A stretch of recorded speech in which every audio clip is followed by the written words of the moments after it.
نکاح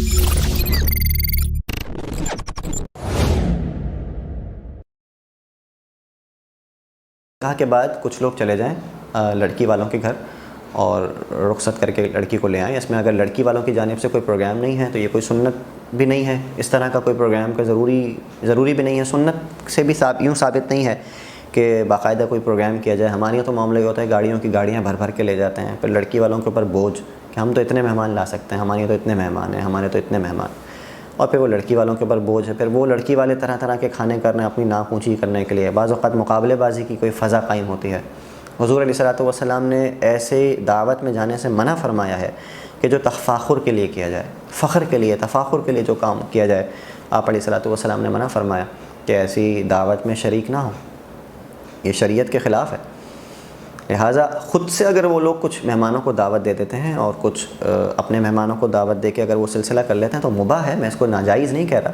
اگر وہ خرافات سے پاک ہے, ڈھول ڈھماکے, ناچ گانے, مرد و عورت کا اختلاط, طرح طرح کے لوگوں کو دکھانے کے لیے, اپنی ناک اونچی کرنے کے لیے کھانے کرنا, تفاخر کے لیے کام کرنا صاحب بہار شریعت. اور یہ بات میں نہیں کہہ رہا کہ آج کے دور میں کہ فخر کے لیے, تفاخر کے لیے کام کیا جاتا ہے. عام طور پر واضح ہے کہ ایک دوسرے پر فوقیت لے جانے کے لیے بعض اوقات مقابلے بازی ہوتی ہے.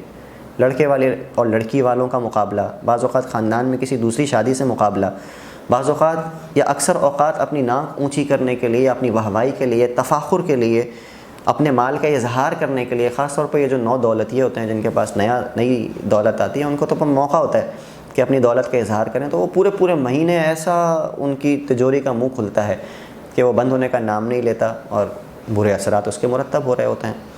تو صاحب بہار شریعت ولیمے یا دعوت میں شریک ہونے کا حکم, ولیمے کی دعوت میں شریک ہونے کا حکم بیان کرتے ہوئے فرماتے ہیں کہ ایک قول کے مطابق یہ سنت موقدہ ہے اور ایک قول کے مطابق اس کو واجب رکھا ہے کہ اگر کوئی اپنے ولیمے میں دعوت دے کے بلائے تو واجب ہے اس شخص کے لیے شرکت کرنا کہ اس ولیمے میں شرکت کرے, بشرط یہ کہ فرماتے ہیں کہ یہ اس وقت ہے حکم کہ جب اس کے اندر کوئی خرافات نہ ہوں, تفاخر کے لیے, دکھاوے کے لیے, ناک اونچی کرنے کے لیے, مقابلے بازی کے لیے وہ کام نہ کیے جائیں.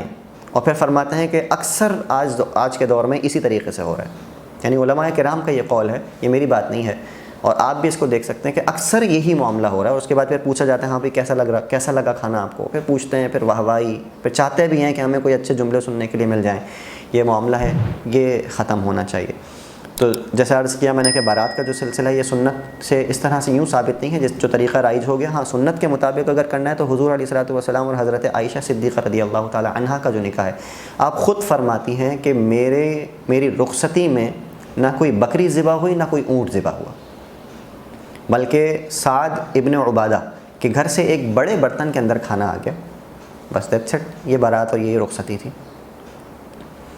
تو آپ دیکھیے کہ ہمارا عمل اور شریعت کا عمل, حدیث سے ثابت شدہ شے, حضور علیہ الصلوۃ والسلام کی پسندیدہ شے کیا ہے.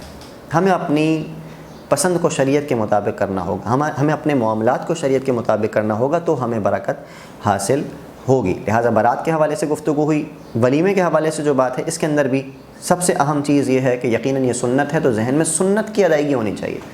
ادائیگی سنت کی نیت سے کیا جائے گا تو ثواب حاصل ہوگا, ادروائز ثواب حاصل نہیں ہوگا. اب اس میں بھی وہی ہے کہ کس انداز سے کیا جائے, اس میں سادہ طریقہ رکھنے کی کوشش کی جائے, کم سے کم اس کے اندر کھانے ہوں. جو ہمارے یہاں سلسلہ بوفے سسٹم شروع ہو گیا ہے اس میں ایک دوسرے کی دیکھا دیکھی, اس نے اتنا کھانا رکھا تو ہمیں بھی اتنا رکھنا پڑے گا. اور اگر آپ کھانے نہ رکھیں تو لوگ سوالیہ نگاہ سے آپ کو دیکھ رہے ہوتے ہیں کہ بھئی یہ کیا ہے, مطلب یہ کیا ہے, یہ کوئی ولیمہ ہے. آج کل تو ایسا نہیں ہوتا, آج کل تو یوں ہوتا ہے. تو آج کل اگر ایسا ہوتا ہے اور اس سے اللہ اور اس کے رسول ناراض ہوتے ہیں تو پھر ایسا رواج تو اللہ تعالیٰ اس سے بچائے.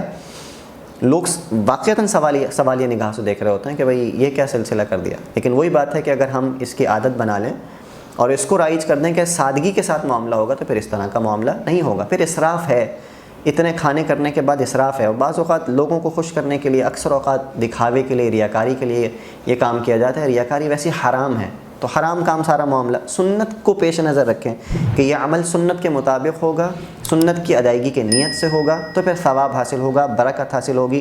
لوگوں کو خوش کرنے کے لیے, لوگوں کو دکھانے کے لیے عمل کریں گے تو کوئی فائدہ حاصل نہیں ہوگا, اور لوگ خوش ہوتے بھی نہیں. اللہ تبارک و تعالیٰ کو راضی کیا جا سکتا ہے شریعت کے مطابق عمل کر کے. لہٰذا کوشش کریں کہ اس کو بھی مکمل طور پر سادگی کے ساتھ ہو اور اس کے اندر کوئی کسی بھی قسم کی کوئی خرافات نہ ہوں. آج کل خرافات کا جو سلسلہ جاری اور ساری ہو گیا ہے، اس میں انٹری کا جو معاملہ ہے وہ سب اللہ تبارک و تعالی حفاظت فرمائے، ہماری بھی حفاظت فرمائے، ہماری آنے والی نسلوں کی بھی حفاظت فرمائے. آگے کیا ہونے جا رہا ہے سمجھ میں نہیں آتا کہ کیا ہوگا. وہ لوگ کہ جو اپنے گھر والوں کے لیے بہت کنسرنڈ ہوتے ہیں کہ بالخصوص لڑکے بھائی ہوتے ہیں، وہ اپنے بہنوں کے لیے کہتے ہیں کہ بھئی کوئی ان کو میلی نگاہ سے نہ دیکھے، کوئی ان کو گور کے نہ دیکھے. بعض شوہر اپنی بیویوں کے لیے بڑے ان کو پردہ نہیں کروائیں گے بعض اوقات، یہ نہیں کہ ان کو پردہ کروائیں، کہ کتنے لوگوں کو گھور کے دیکھیں گے. باہر معاشرہ تو بہت خراب ہے، تو بیوی کو پردہ کرنے کے بجائے لوگوں کو گھور کے دیکھ رہے ہوتے ہیں. لیکن وہی لوگ جو لوگوں کو باہر گھور کے دیکھ رہے ہوتے ہیں، کسی نے اگر ان کو دیکھ لیا، ان کی زوجہ کو دیکھ لیا، وہی لوگ جب شادی کا معاملہ ہوتا ہے تو 500 لوگوں کو اسکرین پہ لگا کے اور طرح طرح کے پوزز بنا کے اپنی زوجہ محترمہ کی سارے ہال میں زیارت کروا رہے ہوتے ہیں. اس میں تو ماشاءاللہ بہت پاکیزہ ذہن کے لوگ بیٹھے ہوتے ہیں، ہر طرح کا ذہن وہاں پر موجود ہوتا ہے. لیکن یہ بات سمجھ میں نہیں آتی کہ آپ کی غیرت اگر گلی میں کوئی دیکھ لے، روڈ پہ کوئی دیکھ لے تو فوراً جاگ جاتی ہے، اور جب آپ ہال میں آتے ہیں تو آپ کی غیرت پتہ نہیں کتنے 7 فٹ یا 10 فٹ یا 7 زمین نیچے چلی جاتی ہے کہ آپ کو لگتا ہے کہ یہ بالکل درست ہے، بالکل ٹھیک ہے. اسکرین پہ بھی نظر آ رہا ہوتا ہے. پھر وہ جو فوٹوگرافر ہوتا ہے وہ بھی یقیناً شاید جو زوجہ محترمہ ہوتی ہیں، جو خاتون ہوتی ہیں، ان کے کوئی محرم ہوتے ہیں وہ، تو وہ بہت اچھی نیتیں کر کے پاکیزہ ذہن کے ساتھ وہ دیکھ رہے ہوتے ہیں. پھر وہ ایڈیٹنگ بھی کرتے ہیں تو بہت پاکیزہ ذہن کے ساتھ ایڈیٹنگ کرتے ہیں. جو سارا سلسلہ شروع ہو گیا ہے، یہ سمجھ میں نہیں آتا کہ یہ کیا سلسلہ ہے. ایک طرف ہم غصے سے لال پیلے ہو جائیں کہ اگر کوئی دیکھ لے، اور یہاں پر ہم لوگوں کو خود نمائش کروا رہے ہیں، دکھا رہے ہیں. یہ کیا طریقہ کا رائج ہو گیا.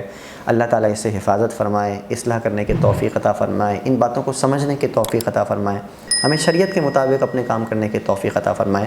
آخر میں صرف یہ بات کہ بعض اوقات یہ کہا جاتا ہے کہ اگر آپ سادگی سے کرنے کی بات کریں تو گھر میں بعض اوقات یہ سوال اٹھا دیا جاتا ہے کہ اس سے ہوگا کیا. بڑا جو ہے وہ اعتماد اور پرجوش ہو کے آپ سے یہ کہا جاتا ہے. بعض اوقات امائیں خاص طور پر والدہ اس طرح کی بات کرتے ہیں، کبھی والد صاحب اس طرح کی بات کرتے ہیں، کبھی کوئی قریبی رشتہ دار اس سے بات کرتے ہیں، تم سادگی سے نکاح کرو گے، تم سادگی سے یہ عمل کرو گے تو اس سے فائدہ کیا ہوگا کیا، معاشرے میں کیا تبدیلی آ جائے گی. تو ماشاءاللہ آپ نے تو بڑی مستقبل کی غیبی خبر دے دی کہ اس سے معاشرے میں کوئی تبدیلی بالکل نہیں آ سکتی. اور واقعتاً اگر کوئی تبدیلی نہ آئے، ایک جگہ میں بیٹھا ہوا تھا تو بات کر رہا تھا اس حوالے سے، تو کوئی کسی کے سامنے بات ہوئی تو انہوں نے کہا کہ ہمارا بیٹا بھی اسی قسم کی باتیں کرتا تھا، ہم نے کچھ بھی نہیں کرنے دیا، اپنے مطابق کیا اس کو. تو ایسا نیک عمل انہوں نے کیا کہ بچہ تو مستحب کام کرنا چاہ رہا تھا، سنت کے قریب کام کرنا چاہ رہا تھا، رواج اور رسم سے ہٹنا چاہ رہا تھا، بے شمار چیزوں سے بچنا چاہ رہا تھا، لیکن ہم نے اس کی بات ایک نہ مانی. اب جو ہے وہ ان کی جنت پکی ہے، جنت میں ایک اعلیٰ مقام یا 8 دروازے جنت کے ان کے لیے کھول دیے جائیں گے. آپ جائیے ماشاءاللہ ایک مستحب کام، سنت کام سے روک کے آپ نے بڑا نیک کام کیا، بڑا تیر مارا، اور اس کو ببانگ دہل آپ اس انداز سے بتا بھی رہے ہیں. ماشاءاللہ بہت اچھا کام کیا آپ نے. تو یوں انداز ہوتا ہے، عقلی باتیں کی جاتی ہیں، اس سے ہوگا کیا. ہم بھی بعض اوقات کہتے ہیں ہاں یار ہوگا کیا، فرق کیا پڑے گا، لوگ تو کریں گے اپنے کام، وہ تو کر رہے ہیں. آپ نے کیسے یہ سوچ لیا کہ اس سے کوئی فرق بالکل نہیں پڑے گا. آپ کیسے کہہ سکتے ہیں یہ ہو سکتا ہے کہ اس سے بہت فرق پڑے. اللہ تبارک و تعالیٰ حسن نیت کی وجہ سے برکت پیدا فرما سکتا ہے، اور تبدیلی کسی ایک فرد نے بھی دیکھ کے اگر اس کو اپنا لیا تو اس کا ثواب بھی آپ کو حاصل ہوگا. اور ادروائز ایسے لوگوں کے لیے میرا ایک جملہ ہے کہ یہ شیطانی وسوسوں سے باہر آئیں، یہ نفسانی باتوں سے باہر آئیں، اور عقل کا استعمال کم سے کم کریں، شریعت کو پڑھیں. اس کے بعد آپ کو اندازہ ہوگا کہ آپ سوچئے کہ یہ عمل جو اچھی نیت سے حضور علیہ الصلوۃ والسلام کی سنت پر چلنے کی نیت سے کیا جا رہا ہے، سنت کے قریب ہونے کی نیت سے کیا جا رہا ہے، بیکار رسم و رواج اور خرافات سے بچتے ہوئے کیا جا رہا ہے، کیا اس سے اللہ تبارک و تعالیٰ راضی نہیں ہوگا؟ تو اگر کوئی پوچھے کہ کیا ہوگا اس سے، اللہ راضی ہوگا اس سے، حضور علیہ الصلوۃ والسلام خوش ہو جائیں گے اس سے، آپ علیہ الصلوۃ والسلام کی شفاعت مل سکتی ہے، آپ اللہ تبارک و تعالیٰ کی خوشنودی کے بعد جنت میں داخلہ مل سکتا ہے. اللہ اور اس کے رسول کا خوش ہونا آپ کی نگاہ میں کوئی چھوٹی چیز ہے جو آپ اپنی عقل کی بنیاد پر یہ کہہ رہے ہیں کہ کیا ہوگا اس سے؟ کوئی ہوش کے ناخن لیجئے، کچھ عقل کی بات کیجئے، کوئی ایسی بات ہو کہ جو سمجھ میں آنے والی بات ہو. اس طرح کی عقلی باتیں کر کے لوگوں کو گمراہ کر کے فائدہ کیا ہوگا دین سے دور کرنے کا؟ تو لہٰذا کوشش کریں کہ اللہ تبارک و تعالیٰ سے دعا بھی مانگیں کہ اللہ تعالیٰ ہمیں حقیقتاً تبدیل ہونے کی توفیق عطا فرمائے. اپنے معاملات کو سنت کے مطابق کرنے کی اللہ تبارک و تعالی ہمیں توفیق عطا فرمائے۔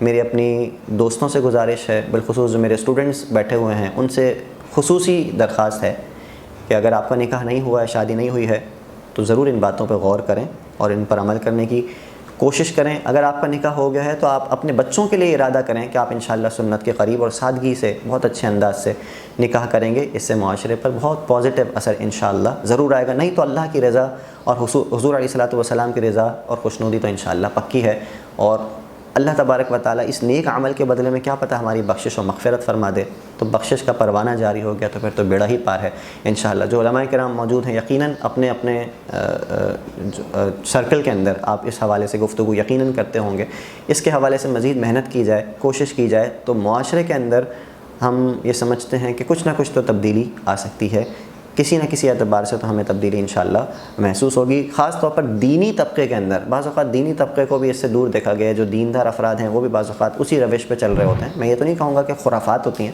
لیکن بہت سارے رسم و رواج ایسے ہوتے ہیں کہ جن پہ وہ بعض اوقات انفلوئنس ہو جاتا ہے ان کے اوپر گھر والوں کا، اور یہ معاملہ ہوتا ہے۔ اللہ تعالیٰ توفیق عمل عطا فرمائے۔ وآخر دعوانا الحمدللہ رب العالمین۔